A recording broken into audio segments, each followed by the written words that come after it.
Hello, everyone. How's it going? Azren, the language nerd here. I'm the owner of the Calgary Language Nerds. My team and I offer classes for a wide variety of foreign languages for people of all ages and all levels of fluency. If you are trying to learn a new language and we offer the language that you are trying to learn, work with one of our tutors and we will help you on your road to fluency. And this is another video in this series that I put together on how to learn another language. And today is an exciting day because we get to jump into level 3. Level 3 is an important level because, well, there's a number of reasons. Number one, this is the first time we're going to really emphasize the past and the future. Everything we've done up until now has not put a strong emphasis on talking about things and communicating about things that took place in the past or that will take place in the future. And that is a very important part of language. We have to be able to talk about things in the past and the future. Number two, depending on your language learning goals and why you're learning the language you're trying to learn, there's a good likelihood that level 3 is the end of your journey. Many of you, especially if you're just learning a language for a hobby or for tourist purposes or things like that, level 3 might be the end of your journey. This might be as far as you need to go because once you can talk about things in the past, present, and future, that covers the vast majority of conversations you would have. And you don't need to worry about the remaining grammar points and vocabulary and complex academic topics. You don't need to worry too much about that. And also in level 3 here, we're going to go through some much more, what's the word I'm looking for? Much deeper concepts. And you'll be able to have some higher level conversations in comparison to before. So without further ado, let's get started. Here's the overview. In the past section, there's going to be a few notes and a research stage. There's going to be the daily life, which is one topic. We'll talk about travel, personality and physical appearance, biography of a family member, parenting, education, and history. These are all going to really push and give you lots of opportunity to practice the past tense, or perhaps even past tenses, depending on the language that you're learning. And then we have the overview of the future. Again, we're going to have a research stage, which will be very important, weekend plans, personal and professional development, science and technology, and then climate change. These are all very future-oriented topics, talking about what will happen, for instance, with the climate. What will science and technology look like in 50 years? What kind of goals or achievements would you like to achieve in the future? What will you be doing on next week or in 2 weeks or on the weekend, next month, next summer, etc.? And here we have a lot of past things, right? History, looking at a historical figure. How did this person live? What did this person accomplish? Right? Education. What was your experience like in the past going to school? Parenting. How were you raised, for instance, etc., etc., etc. Now, one thing's a little different about level 3, and that takes us to this important note here. What's different on level 3, and actually, I want to scroll down a bit. We'll go through this not in order. What's different about level 3 is that there's going to be a research stage that you have to do first. Okay, because this is a more grammatically heavy level, and there's going to be a little bit more. I don't want to say more of a focus on grammar, but you're talking about things only in the past and the future.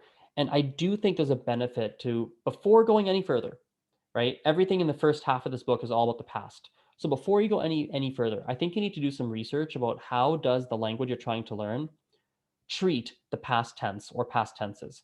How does the language you're trying to learn logically construct sentences and talk about things that happened in the past?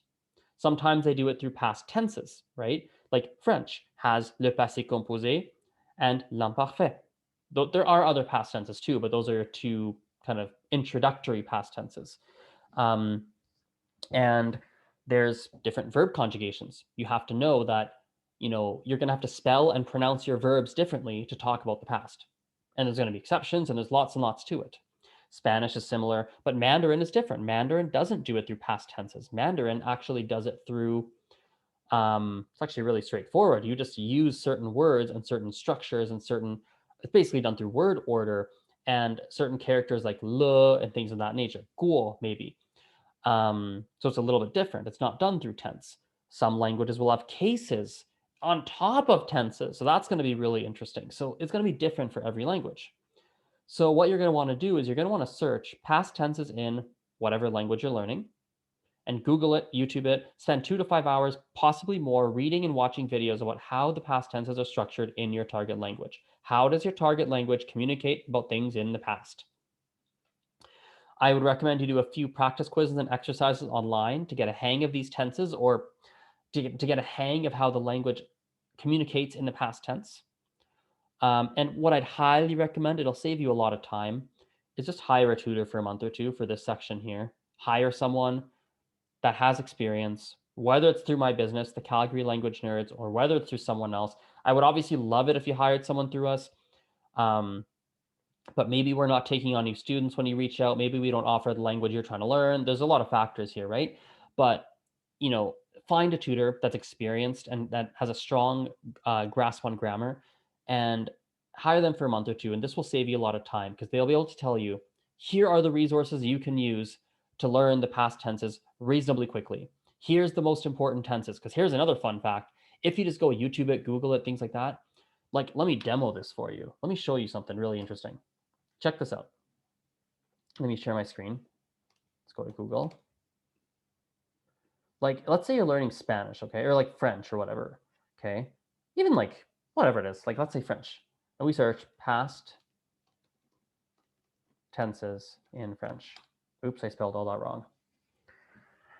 Okay, and we are like, okay, well, there's lots of websites here. Like, what do I do here? Do I just like click one? You're like, okay, I'll click the first one. And you click this link. Okay, we're just gonna like look at all these tenses that are showing up. Look at this. There's so much information here. I read this and I know what this means.